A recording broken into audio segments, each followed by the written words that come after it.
میں گھر داماد تھا۔ میری بیوی اپاہج مردوں کو 3 دن اسٹور روم میں بند کر دیتی اور مساج کے ذریعے ان کا علاج کرتی، اور 3 دن بعد وہ مرد صحت یاب ہو کر باہر آتا اور بڑی عجیب نظروں سے مسکراتے ہوئے میری بیوی کو ڈھیر سارے پیسے دے کر جاتا۔ ایک دن ایکسیڈنٹ میں میری ایک ٹانگ ٹوٹ گئی تو میری بیوی نے میرا علاج کرنے سے انکار کر دیا اور دھمکی دی کہ اگر دوبارہ یہ بات کی تو طلاق لے کر باہر نکال دوں گی۔ ایک دن راز جاننے کے لیے میں ایک اپاہج دوست کی جگہ کمرے میں چھپ گیا۔ جیسے ہی آدھی رات ہوئی تو میرے پاؤں تلے سے زمین نکل گئی۔ بیوی نے اندر آتے ہی مجھے اپنی بیوی کے اس کام سے نفرت تھی۔ کئی بار میری اپنی بیوی فرخندہ سے اسی بات پر بحث ہو چکی تھی کہ وہ یہ کام نہیں کرے گی، لیکن وہ مجھے کم تنخواہ کا طعنہ دے کر چپ کروا دیتی۔ مجھے شروع سے ہی اس کا یہ کام بالکل پسند نہیں تھا۔ اس کے پاس اپاہج مرد آتے تھے اور وہ 3 دن انہیں اسٹور میں بند رکھتی، روز رات کو اور دن میں ان کے پاس جاتی اور مساج کرتی، اور جب کمرے سے باہر آتی تو پسینے سے شرابور ہوتی، اس کا تنفس بگڑا ہوا ہوتا، وہ پھولے ہوئے سانس بھر رہی ہوتی، اور اسٹور روم سے آتے ہی وہ واش روم میں چلی آتی، پھر نہا کر واپس آتے ہی خوب ڈٹ کر کھاتی۔ میں یہ سب تماشا دیکھ کر پل پل مرتا تھا۔ وہ مساج کرتی جس سے وہ مرد 3 دن میں ہی ٹھیک ہو جاتے اور وہ ڈھیر سارے پیسے میری بیوی کو دیتے، لیکن جن عجیب نظروں سے وہ میری بیوی کو دیکھتے تھے میں شرم سے پانی پانی ہونے لگتا تھا۔ ایک عورت کا کسی مرد کو مساج کرنا، یہ سوچ ہی ایک غیرت مند مرد پر بہت بڑی ذلت کا تماچا ہے جو میری بیوی روز میرے منہ پر مارتی تھی۔ میں مسلسل اذیت کا شکار تھا۔ میں جب بھی اسے منع کرتا تو وہ مجھ سے لڑنے لگتی، جھگڑنے لگتی، کہتی جتنے پیسے میں 3 دن میں کما لیتی ہوں تم وہ مہینے بھر میں مجھے کما کر نہیں دیتے۔ میں نے کہا ٹھیک ہے، تمہیں اگر یہ کام کرنا ہے تو تم اپنی ماں کو بھی اپنے پاس بٹھا لیا کرو۔ میری بات پر فرخندہ گڑبڑا سی گئی، لیکن چچی کہنے لگی یہ عمل کسی فقیر کی دعا ہے اور یہ عمل تنہا ہی کرنا ہوتا ہے ورنہ اثر زائل ہو جائے گا۔ میں بے حد پریشان رہنے لگا تھا۔ میں رات کا چوکی دار تھا، لیکن مجھے پوری رات بے چینی سی لگی رہتی کہ میری بیوی نہ جانے کس مرد کے ساتھ اسٹور روم میں کیا کر رہی ہوگی۔ اگر بیوی نیک اتوار کی مالک ہو تب بھی مرد اتنی بڑی بات کی اجازت اپنی بیوی کو نہیں دے سکتا، اور میری بیوی تو جب بھی میں اسے سمجھانے کی کوشش کرتا کہ تم میری تنخواہ پر ہی گزارا کرنا سیکھو تو میری ساس جو کہ میری چچی بھی لگتی تھی مجھ پر برسنے لگتی، کہتی تم اس قابل ہو ہی نہیں کہ اتنے پیسے کما سکو جتنا میری بیٹی کما لیتی ہے۔ پھر وہ نیک کام کرتی ہے، اللہ نے اس کے ہاتھ میں شفا رکھی ہے۔ میں یہ سوچتا کہ یہ کیسی شفا رکھی ہے کہ مردوں کی مالش کرو اور پیسے کماؤ۔ نماز تو میں نے بھی آج تک فرخندہ کو پڑھتے نہیں دیکھا تھا، پھر اس کے ہاتھ میں شفا کیسی تھی؟ اب تو میرے گھر کے باہر مردوں کا رش لگا رہتا تھا، نہ جانے وہ لوگ سچ میں اپاہج تھے یا بن کر آ رہے تھے۔ میری بیوی سب سے پہلے اس کا علاج کرنے تیار ہوتی جو اسے سب سے زیادہ پیسے دینے کی آفر کرتا، پھر وہ اسے اس اسٹور نما کمرے میں لے جاتے جس کمرے میں مجھے جھانکنے کی بھی اجازت نہیں تھی۔ میں نے رات کی نوکری چھوڑ کر دن کی چوکی داری کر لی کیونکہ میرا دل ہر وقت بے چین سا رہتا تھا۔ یہ خیال ہی میرا چین ختم کرنے کے لیے کافی تھا کہ میری بیوی رات کے وقت مساج کرتی ہے۔ ایک اجنبی مرد کا ایک عورت کے ساتھ خلوت میں ہونا ہی سب سے بڑے گناہ کو دعوت دینا تھا۔ پھر مساج۔ میرا نام امتیاز تھا، میرے والدین کا انتقال ہو چکا تھا تو چچا مجھے اپنے گھر لے گئے۔ میری چچی ایک سخت مزاج عورت تھی۔ میرے چچا رات میں چوکی داری کرتے تھے، اس لیے رات بھر گھر نہیں ہوتے تھے۔ چچی کا رویہ میرے ساتھ بہت برا تھا۔ ان کی ایک ہی بیٹی تھی جس کا نام فرخندہ تھا، اس نے بھی اپنی ماں کا مزاج پایا تھا۔ میری کزن کو کسی فقیر نے یہ عمل سکھایا تھا کہ وہ اپاہج لوگوں کا علاج کرتی تھی۔ مجھے ان کے علاج کرنے سے مسئلہ نہیں تھا، بس ان کے علاج کے طریقہ کار کچھ غلط تھے۔ وہ اپاہج مرد کو ایک اسٹور روم میں بند کر دیتی، پھر رات کے وقت وہ کمرے میں جاتی اور 2-3 گھنٹے اس اپاہج شخص کا مساج کرتی۔ جب واپس آتی تو پسینے سے شرابور ہوتی۔ عجیب بات یہ تھی کہ وہ مریض 3 دن اسی اسٹور روم میں رہتا۔ تیسرے دن ہی وہ شخص بھلا چنگا ہو کر اسٹور سے باہر آتا اور میری بیوی کو مسکراتے ہوئے دیکھتا اور پیسے دے کے جا چکا ہوتا۔ میرا دل تو بڑا چاہتا کہ یہ بات چچا کو بتا دوں، وہ تو پوری رات گھر پر نہیں ہوتے اور فرخندہ پیچھے سے علاج کے بہانے نہ جانے کیا کرتی ہے، لیکن مجھے اپنی چچی سے بہت ڈر لگتا تھا۔ وہ تو مجھ پر ہی کوئی الزام لگا دیتی، اسی لیے میں چچا سے کچھ نہیں کہتا تھا۔ وقت یوں ہی گزرنے لگا، 2 سال بیت گئے۔ میرے چچا بیمار رہنے لگے تو میں ان کی جگہ نوکری پر لگ گیا، لیکن میری زندگی میں اصل طوفان تو اس وقت شروع ہوا جب میرے چچا کا انتقال ہو گیا۔ میں اس وقت 23 سال کا تھا۔ میری چچی کے لیے یہ ایک بہت بڑا صدمہ ثابت ہوا۔ وہ شروع میں تو چپ چپ سی رہنے لگی۔ سارے گھر کا بوجھ مجھے اکیلے کو ہی اٹھانا پڑتا تھا۔ ساری تنخواہ چچی مجھ سے لے کے رکھ لیتی اور میں کچھ کہہ بھی نہیں پاتا تھا۔ چچی بیٹی فرخندہ بہت تیز مزاج کی تھی، ہر وقت اسے لڑنے کا بہانہ چاہیے تھا۔ میں تو یہ سوچ کر پریشان ہوتا کہ جس سے اس کی شادی ہوگی وہ تو بنا موت ہی مارا جائے گا، لیکن یہ نہیں پتا تھا کہ ایک بار تو مجھ پر آفت ہی ٹوٹ پڑی۔ جب میں رات بھر کی چوکیداری کر کے گھر پہنچا تو میری چچی کسی بات پر اپنی بیٹی کو کوس رہی تھی، ساتھ رو بھی رہی تھی۔ مجھے کچھ تشویش سی ہونے لگی کہ ایسا بھی کیا ہوا جو چچی اپنی چہیتی کو مغلیات بھی بک رہی تھی، ساتھ ساتھ رو بھی رہی تھی اور اسے منحوس بھی کہہ رہی تھی۔ اور پہلی بار ایسا ہوا تھا کہ فرخندہ اپنی ماں سے زبان چلانے کے بجائے خاموش تھی۔ یہ بات میرے لیے بڑی حیرت کا باعث تھی، ورنہ وہ لڑکی تو ماں کو بھی 1 کے 10 جواب دیتی تھی، پھر وہ آج چپ کیوں تھی؟ ہر روز تو چچی کی توپوں کا رخ میری ہی جانب ہوتا تھا، لیکن آج خلاف توقع بیٹی پر برس رہی تھی اور وہ بھی چپ چاپ ماں سے باتیں سن رہی تھی۔ مجھے دیکھ کے چچی چپ ہو گئی اور فرخندہ سے کہنے لگی، جا اندر کمرے میں مر جا کے، خبردار جو کمرے سے باہر بھی نکلی تو ٹانگیں توڑ دوں گی تیری۔ بڑے غضبناک لہجے میں چچی نے اپنی اکلوتی صاحبزادی کو جھاڑ پلائی تھی۔ مجھے وجہ تو نہیں پتا تھی، لیکن میرے اندر تو ایک ٹھنڈک سی اتری تھی کہ چلو آج تو اس کی باری آئی، ورنہ روز مجھ نکمے ہونے کے طعنے چچی دیتی تھی اور وہ فرخندہ کی بچی ہنستی رہتی تھی۔ میں بے بسی سے یہ سب برداشت کرنے پر مجبور تھا، لیکن آج مجھے دیکھ کر چچی کے تیور ہی کچھ اور تھے۔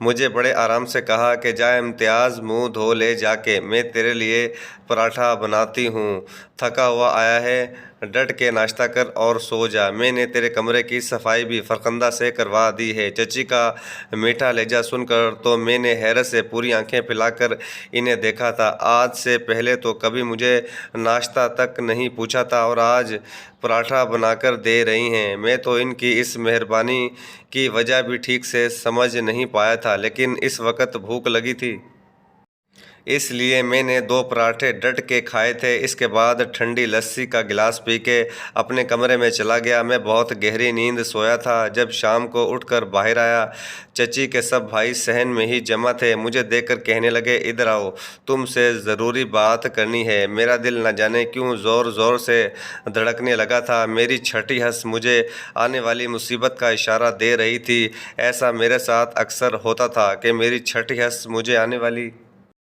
مصیبت کا پہلے سے اشارہ دیتی تھی۔ میں چپ چاپ صحن میں رکھی کرسی پر بیٹھ گیا۔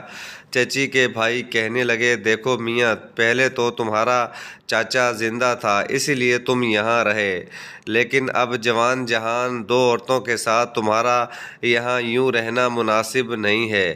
میں نے بے ساختہ چچی پر نظر ڈالی جو کہیں سے بھی جوان جہان نہیں لگ رہی تھی۔ بہرحال میرے چچا نے میرے ابا کا حصہ بیچ کر اپنا بڑا گھر لے چکے تھے جو فی الوقت میرے چچی کے نام تھا۔ میں نے کہا، چچی میرے ابا کا حصہ دے دیں تو میں چلا جاتا ہوں۔ یہ لفظ میرے منہ سے ابھی ادا ہی ہوئے تھے کہ چپ چاپ بیٹھی میری چچی کی کینچی جیسی زبان چلنے لگی۔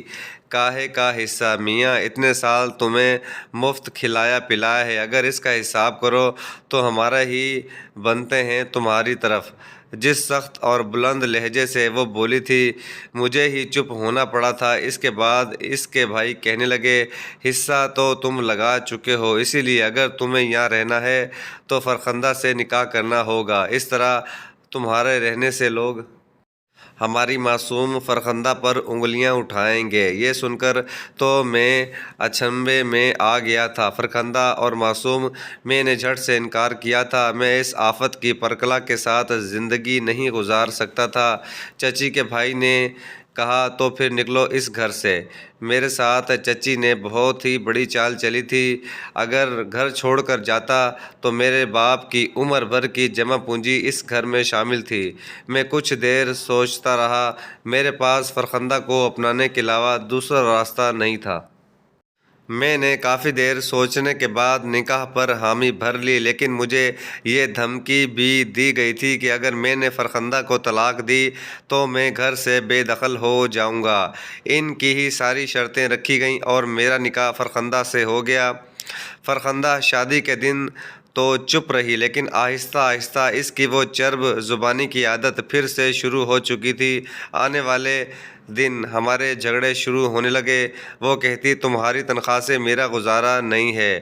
اس نے دوبارہ سے اپاہج لوگوں کا علاج شروع کر دیا، جو مجھے سخت ناپسند تھا۔ مجھے سمجھ نہیں آ رہا تھا کہ میں اسے کیسے اس فعل سے منع کروں۔ جب تک وہ اس اسٹور روم میں رہتی تھی، میں کسی ماہی بے آب کی طرح سے اپنے کمرے میں چکر کاٹتا رہا تھا۔ ہماری شادی کو 2 سال بیت گئے تھے، لیکن ایسا بہت کم ہی ہوا کہ وہ میرے پاس آئی ہو۔ کبھی کبھی تو مجھے یہ لگتا کہ چچی نے مجھ سے اس کی شادی کی ہی اس لیے کہ وہ یہ اپنا عمل جاری رکھیں۔ ایک بار میں دن بھر کی ڈیوٹی سے واپس آ رہا تھا، میرا ذہن تو ویسے ہی ایک مسلسل اذیت سے دوچار رہتا تھا۔ میری بے بسی یہ تھی کہ میری تنخواہ کم تھی، دوسرا میری وراثت میری چچی قبضہ کر چکی تھی، ورنہ یا تو میں الگ گھر لے کر فرخندہ کو ادھر رکھتا، اس کی غلط بات پر اسے روک بھی سکتا، یا پھر اسے چھوڑ دیتا۔ کم از کم میرے پاس اپنی رہائش تو ہوتی، لیکن میرے ہاتھ میں میری چچی نے کچھ بھی نہیں چھوڑا تھا۔ اگر میں زیادہ روک ٹوک کرتا تو فرخندہ مجھے طلاق کی دھمکی دینے لگتی کہ طلاق لے کر تمہیں اپنے گھر سے نکال دوں گی، تم ہمارے ہی ٹکڑوں پر پل رہے ہو۔ میں چپ کر جاتا۔ ایک بار انہی سوچوں میں واپس گھر لوٹ رہا تھا کہ روڈ کراس کرتے ہوئے میں ایک گاڑی سے ٹکرا کر گر کے بے ہوش ہو گیا۔ کیونکہ قصور میرا ہی تھا، میری سوچ تو بیوی کے بند کمرے کی جانب ہی رہتی تھی، اسی لیے سڑک پار کرتے ہوئے سامنے سے آنے والی گاڑی مجھے نظر ہی نہیں آئی۔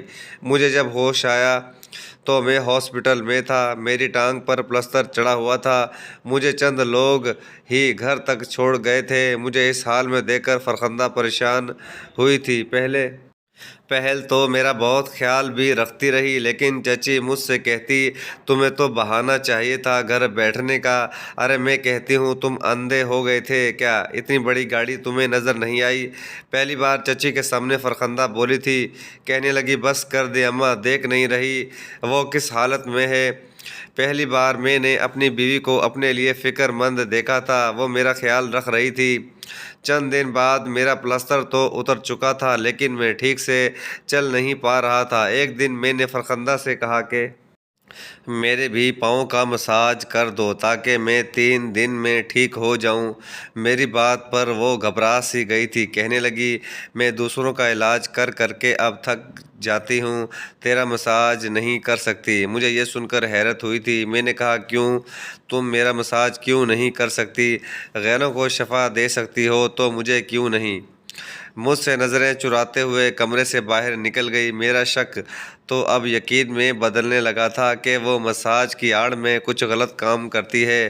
فرخندہ نے مجھے مہنگے سے ڈاکٹر سے میرا علاج کروایا تھا، پیسہ بھی مجھ پر خوب خرچ کیا تھا، لیکن خود میرا علاج نہیں کیا تھا۔ مجھے اب بالکل بھی چین نہیں آتا تھا، کیونکہ میں نے اندازہ لگایا تھا کہ فرخندہ اتنی بھی بری نہیں ہے جتنا چچی اسے میرے ساتھ برا کرنے پر اکساتی تھی۔ ایک دن میں بیڈ پر ہی بیٹھا تھا جب فرخندہ میرے پاس سے اٹھ کر اسٹور روم میں جانے لگی تو میں نے اس کا ہاتھ پکڑ لیا۔ میں نے کہا، فرخندہ، میں تم سے بہت محبت کرنے لگا ہوں، تم نے میرا خیال رکھا، میرا علاج بھی کروایا، دیکھو تم یہ کام چھوڑ دو، تمہارا یہ کام مجھے چین نہیں لینے دیتا۔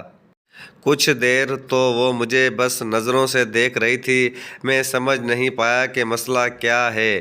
اس کی آنکھوں میں نمی سی تھی، ایک درد تھا، اذیت تھی، جیسے وہ خود بھی کسی تکلیف سے دوچار ہے۔ میرے پاس سے اٹھ کر چلی گئی اور مجھے پھر سے ایک اذیت میں ڈال گئی تھی۔ ایک بار میرے کانوں نے جو سنا تھا وہ میرے لیے کافی تھا۔ میں اب بھی لنگڑا کر چلتا تھا، لیکن اپنے کام پر جانے لگا تھا۔ ایک بار میں ڈاکٹر کے پاس چیک اپ کروانے کے لیے گیا تو وہاں میں نے فرخندہ اور چچی کو ایک لیڈی ڈاکٹر کے کمرے سے نکلتے دیکھا۔ فرخندہ کی رنگت پیلی پڑ چکی تھی، وہ حد درجہ نکاہت کا شکار تھی۔ ان کے جانے کے بعد میں اس لیڈی ڈاکٹر کے پاس فرخندہ کے بارے میں دریافت کرنے گیا تو وہ کہنے لگی اپنا ابارشن کروانے آئی تھی۔ یہ سن کر مجھے بہت دکھ ہوا تھا کہ پچھلے 2 سال سے میں یہی ایک دعا کر رہا تھا کہ وہ امید سے ہو جائے تاکہ وہ مساج چھوڑ دے، اپنے گھر اور بچے میں لگ جائے، اور یہاں ایک گناہ کرنے آ پہنچی تھی، میرے ہی بچے کو مار چکی تھی۔ اسے دولت کی ہوس نے اتنا اندھا کر دیا تھا کہ اسے اولاد جیسی نعمت بھی نہیں چاہیے تھی۔